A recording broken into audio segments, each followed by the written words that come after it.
What's going on, everybody? Thanks for tuning in to another episode of the State of the Program series brought to you by the Crossover U College Hoops Talk podcast, which you can find as always on the Crossover channel. My name is Kanaye, and I'm joined with Josh today. And for this episode of the State of the Program series, we are going to be talking about the BYU Cougars. Really solid year for Kevin Young in his first season as the Cougars head coach. They did make it into the NCAA tournament. Really good year pretty much for that program. Obviously had a really talented freshman, Igor Demon, had a lot of guys really make some big leaps, particularly Richie Saunders, who honestly probably was the best player on that BYU roster this past year, and is definitely one of the more underrated players in the country going into this next season. But we're going to talk a little bit about what BYU has lost to both the portal, NBA draft, and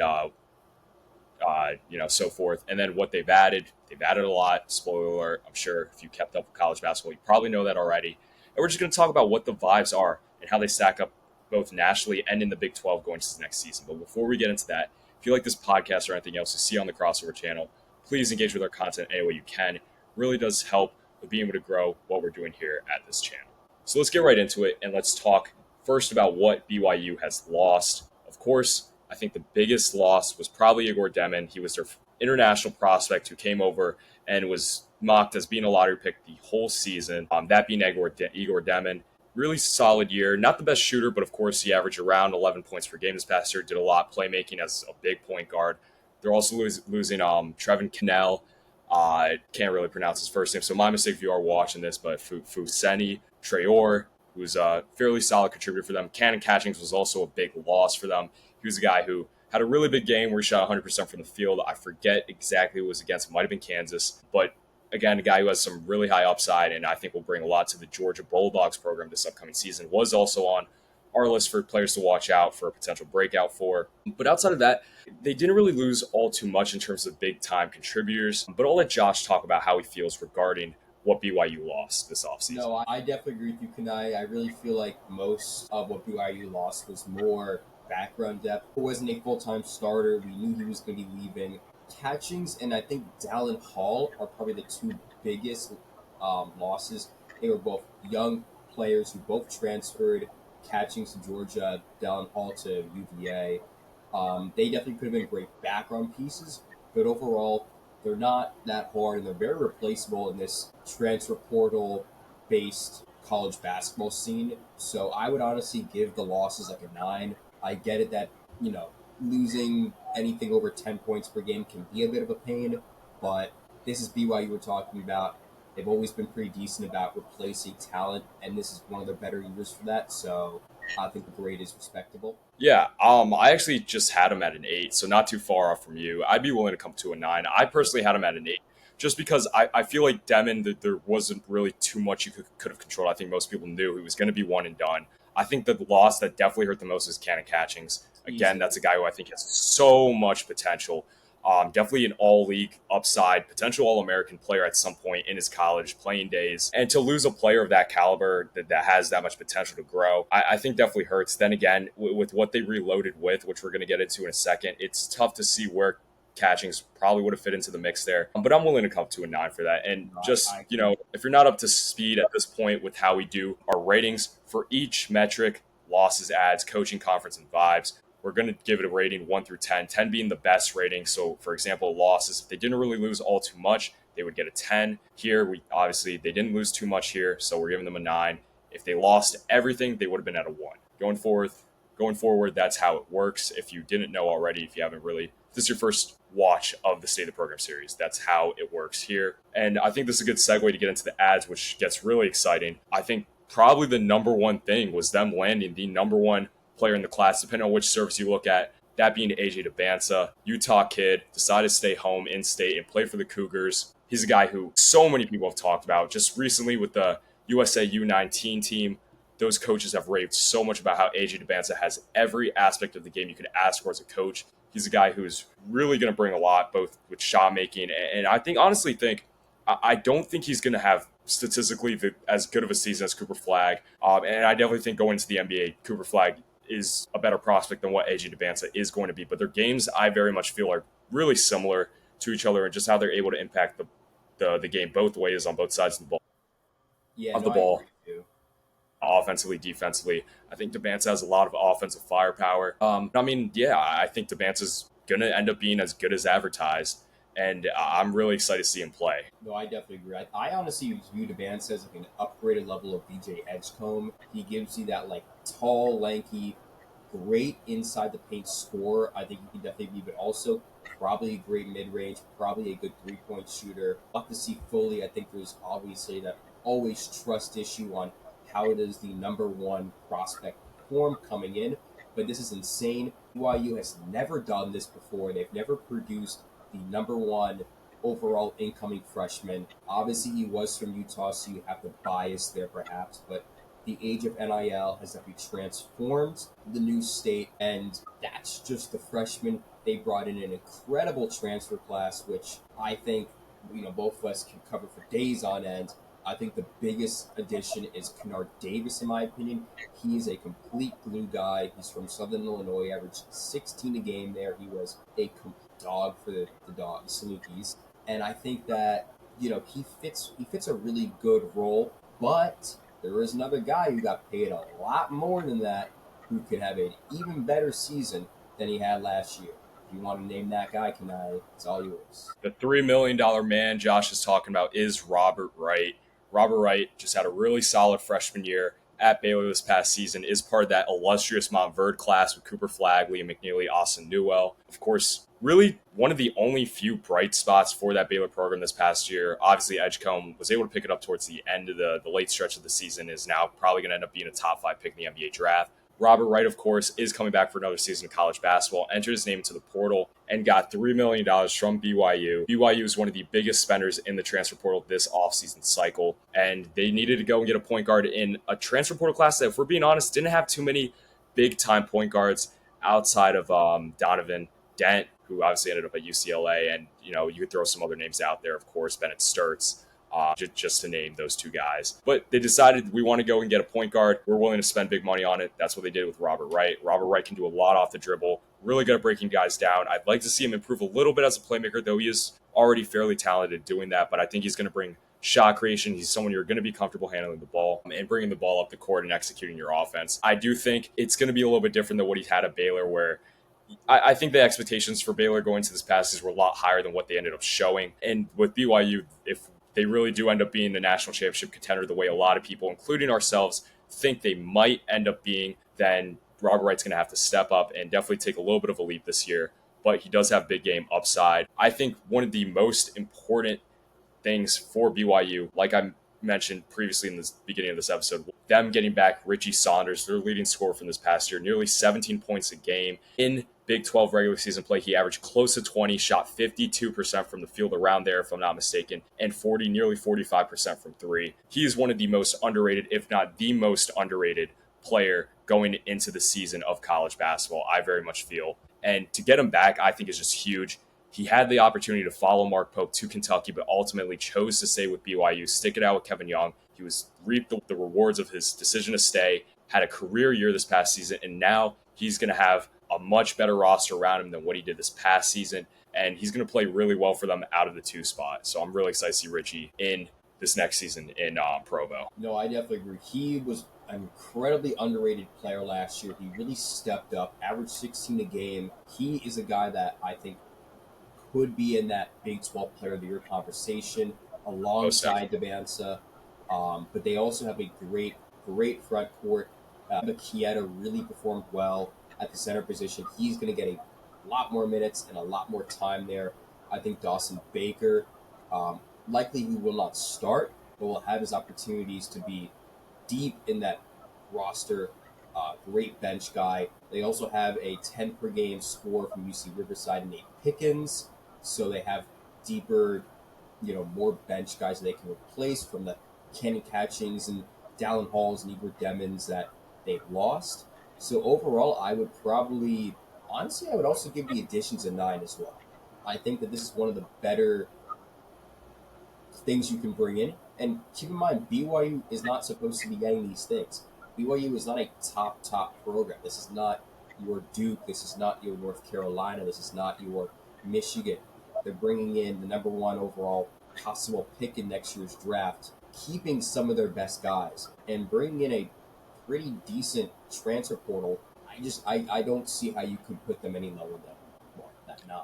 Yeah, I mean, you pretty much hit on all the points there. Combining what they brought back with what they added in the transfer portal and what they have coming in for freshman wise. Of course, Debanza, you land the number one prospect in the ESPN Top 100. You add another Top 100 guy in Xavier Stain, who's probably going to back up Kay Bakita and make a good 1-2 punch there at the 5 spot. You have Chamberlain Burgess, who's a 4-star, not really sure how much he's going to play this year. But again, I think you combine those three factors together, and yeah, I would also have him at a 9. And it's also really easy to see where these pieces kind of fit together in the starting lineup.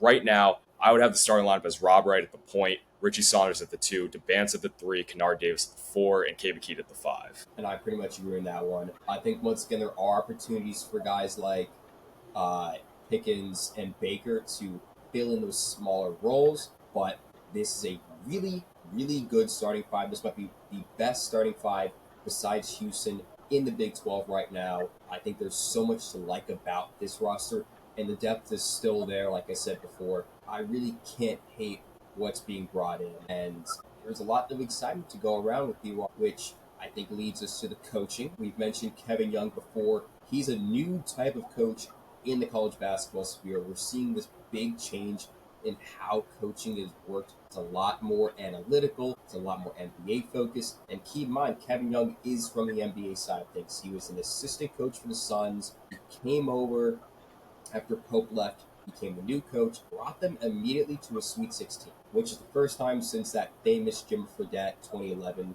season. I think there is a great opportunity for Young to continue it up, and he's showing it well. I think a big part of that, for example, was in their training facility. Kevin Young has set up a 4-point line Yeah. in the deep backcourt, which obviously that won't ever happen in the NBA or NCAA, but it's not set up for the deep shooting. It's set up rather for creating screens and plays to allow for further in-court contact and playmaking. I think that's a huge deal, and it's something that a lot of other teams haven't even thought about. I get it, it's only his second year, and he was overshadowed by the other big coaches. I would give this an 8. I think Kevin Young is one of the new guys in the block that has really transformed the college basketball program, and he will be a long-standing guy in the Big 12 and in the NCAA. Most definitely. I would probably also have coaching as an 8. Like you mentioned, I think Kevin Young really outperformed any expectations he had going into last year that anyone really had for the BYU Cougars program. I mean, really, they just kind of got unlucky running into Alabama making a million threes in the second weekend of the NCAA tournament this past season. But again, yeah, what he's doing, bringing the kind of NBA side of how basketball is played, kind of mixing it into what the college game is, and being able to run your plays from kind of further out and setting up screens. I like how you mentioned that. That's an aspect I completely forgot. Just the one thing that kind of does concern me a little bit, I don't know how much this falls on Kevin Young and how much this falls on BYU's athletic director, but I do have to say their out-of-conference scheduling is a little underwhelming for a team that you think is going to be a Final Four contender, potential national champion at the end of the season. You really didn't schedule too many great games in your out of conference play. Their number one game in that portion of the season for them right now is going to be against UConn at TD Garden in Boston. Their second best game is against Clemson. We'll see how Clemson ends up shaping out to be at that point in the season, but I don't think they're going to be the Clemson we saw this past year. Of course, we all could be shocked and that could be different, but I would have definitely scheduled a few harder games. It's just to challenge your team more. I mean, if you have a team that you think and the rest of the people who cover the sport think on paper can compete for a national championship, I would think you'd want to challenge them a little bit more than what their out of conference schedule is going to. Definitely. No, I agree with you. I will say though that conference play will likely rebound any issues. Big 12 is the Big 12. You're having a preseason number 1 or number 2 Houston. You're going to have a very strong Kansas State, Arizona, Iowa State, possible rebound seasons from a bunch of other teams that just didn't really perform well last year, like TCU or OU or any of these other teams that fill in that lower level. See that the Big 12 won't be particularly that much better, but it is a better conference than most in the Power 5 right now. I think BYU has an opportunity to win the Big 12. I don't see it because of how good Houston is, but they are the number 2 team right now, in my opinion. And I think conference play is probably worth, would you say, 7 or an 8 tonight? I would say an 8, just because I think I think they're going to have a strong showing in conference play. It's hard to ignore what Richie Saunders did in once conference play settled in, just what he was able to do and really be one of the best players in the sport last year while the season was still in the duration of conference play. And on top of that, I just think they, like you mentioned, they're probably the second best team in the Big 12 going to the season. And there's so many opportunities for quad one games that you're going to be playing, program resume building wins, I should say. And I think, BYU is going to be able to win a lot of these games. I do think they might struggle in the early stretches of the season.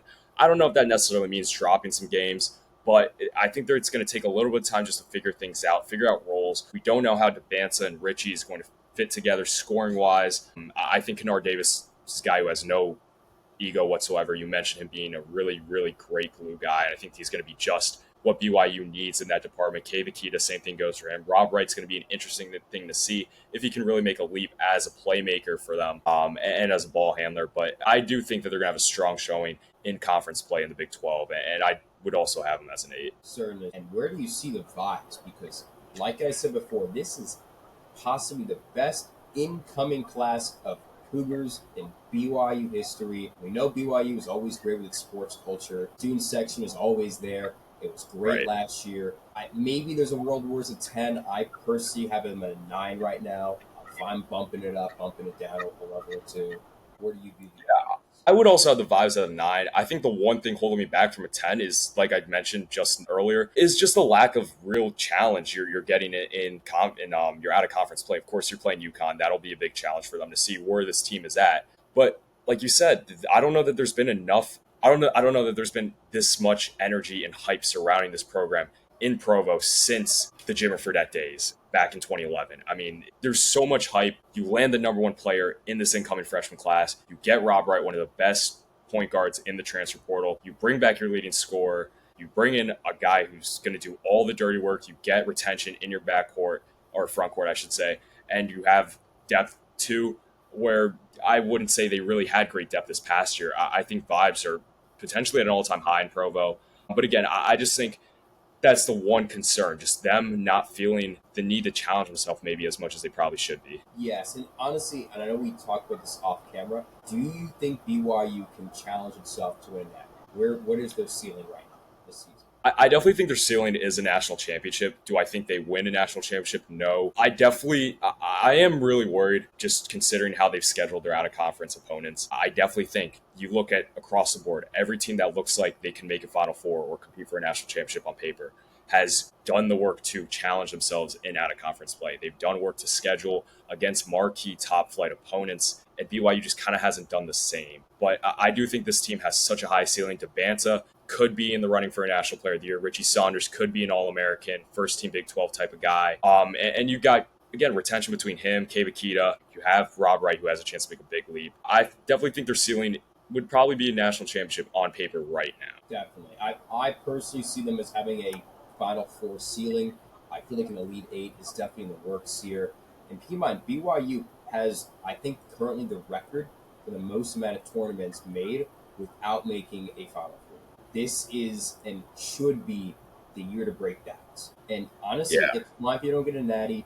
You can't expect the world, but you have the best incoming freshmen, best transfer classes. Use that, make it work, get to a Final Four or an Elite Eight, and have the fun that you're going to have because the bands will leave next year. Saunders will probably leave. Rob Wright will probably get drafted. This is not a win or bust type of mentality, but BYU has a great place in the college basketball sphere right now, and they can really have one of the best seasons in Cougar history. Most definitely. And yeah, I think I liked your point where it's not necessarily win a national championship or bust. I don't think it's a failure if they don't make a Final Four or don't win a national championship. I just think you need to have a really, really good year, something that you can have as a building block for your program to go forward in the future. If you can have a really solid year where you make the second week again, maybe make it to a Final Four, maybe make it to a national championship game, you don't necessarily have to win.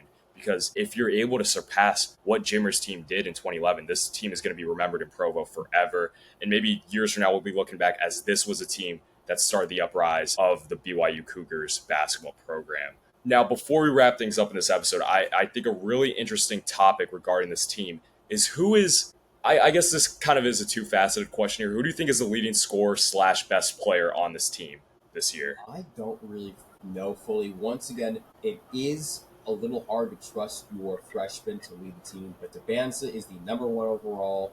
I think he is the main ball handler, and I think he is the main guy. That said, if Saunders plays anything like he does in the conference play, he could be the lead scorer. He averaged 16 a game. I could see him bumping up to 20. I don't know if Debanson needs to be the main scorer. He is mostly known for his scoring, though. I haven't really seen how he's been on the assist rates. Anders could probably take that role, or he is supposed to be the two. He might be catch and shoot exclusive, but he also is great on the dribble, so I don't fully know. I kind of leave it up in the air. I think that it could be a two-horse race. The 1-2 punch of Debansa and Richie Saunders could be the best 1-2 punch we see all year. Not just in the Most Big 12, definitely. all of D1. Definitely. I mean, you got two players on your team between Saunders and Debanza that have first team All American upside. And I think I do lean towards the experience here, just solely because, I mean, even with 5-star freshmen, there is a little bit of an adjustment period. Maybe you didn't see that with Cooper Flag. Maybe we won't see it with Debanza, and I'll look like a fool with this take. But I just think that for someone who's really seen almost everything you can in college basketball, I think Richie Saunders does have that advantage. And I think in terms of best college player, I would probably say Richie. Of course, Debanza is the much, much better pro prospect, and he will probably end up being a top 3 pick, if not the first overall pick in the NBA draft next year in 2026. But I think Richie Saunders is the leading scorer on this team. That being said, I don't think Debanza's numbers will be too far behind Richie. But I think Debanza is going to be great. I think he's going to be awesome. Same thing goes for Richie. And I'm really excited to see this BYU Cougars program. I'm definitely going to be tuned in to their games all year long. But I think that's pretty much going to wrap up everything we have for this episode of the State of the Program series today on the Crossover U podcast. As always, if you like our videos, please like, subscribe to our channel, just tell other people about it. As always, it really does help with growing what we do at the Crossover. And until next episode, we'll see you all next time.